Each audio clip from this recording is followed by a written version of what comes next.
don't see that are in the food. Yeah. Another silent killer, that's silent, I will call it silent killer, is antibiotics in meat. Antibiotics in meat. Antibiotics. In meat. Yes. Okay. Sometimes when an animal is ill, okay, they give drug to the animal. Yes. The animal is supposed to, should not be sacrificed within 10 days, I believe, to let the drug wear out. Okay. But sometimes they may not. Let the drug wear out before it's sacrificed. Oh, wow. The same thing with poultry. Sometimes they give medicines or even put medicines into their feed to make them bigger. Yes. And then we eat. Oh, wow. Them. And before you know it, you keep eating small pieces, small amounts of antibiotics with the meal. Oh my God. And they then go into our bodies and start making our bodies to resist the effect of the medicine of antibiotics. That is called antimicrobial resistance, where instead of ampicillin working, ampicillin doesn't work again. Instead of a sulfur drug working, sulfur drug doesn't work again. Because of the tiny amounts that have been ingested over time from the same type of food that you cook every day. So it is extremely important for us to be cognizant of the fact that whether it's fish or poultry or meat, the butchers or the poultry farmers or whoever should know that they cannot use medicines indiscriminately. Oh, wow. So that's a silent killer in our own climate. Yes. So those are just examples of why we can have diseases based on the food that we eat. This is so fantastic.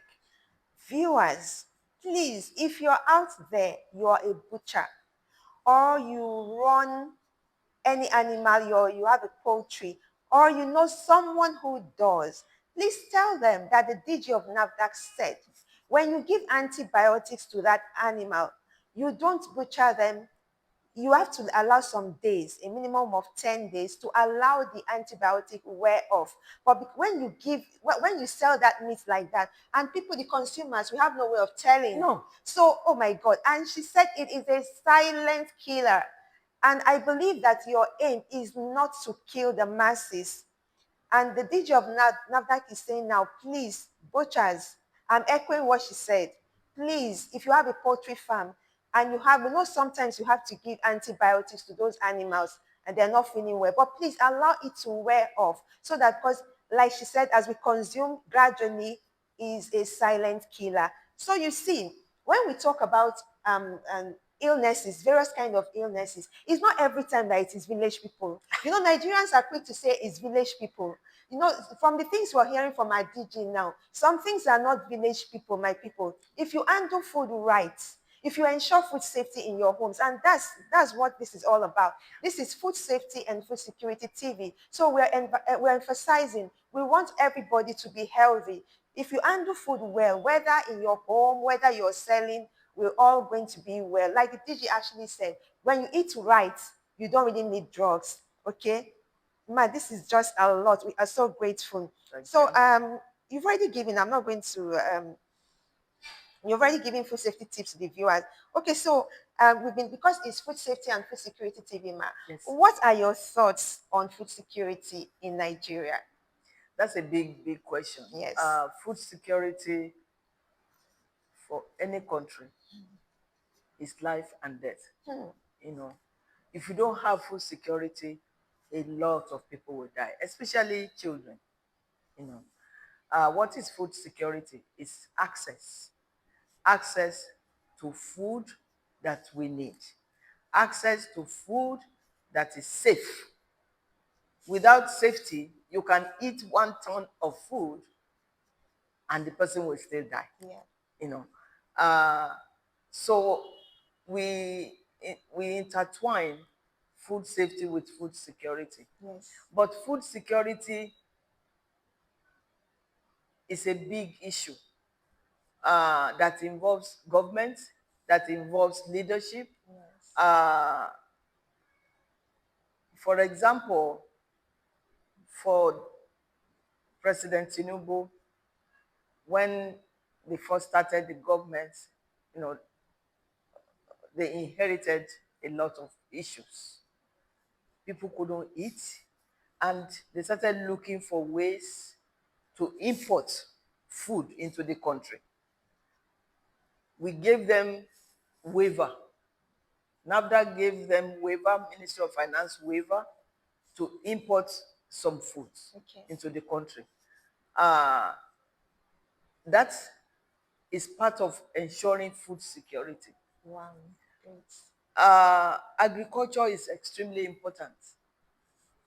The previous government, I believe it is Buhari's government that said that as a civil servant, you can farm. Meaning, if you have a farm, you are not violating any public service rule. Yes. You know, so you have some people that are farmers. That is part of ensuring food security.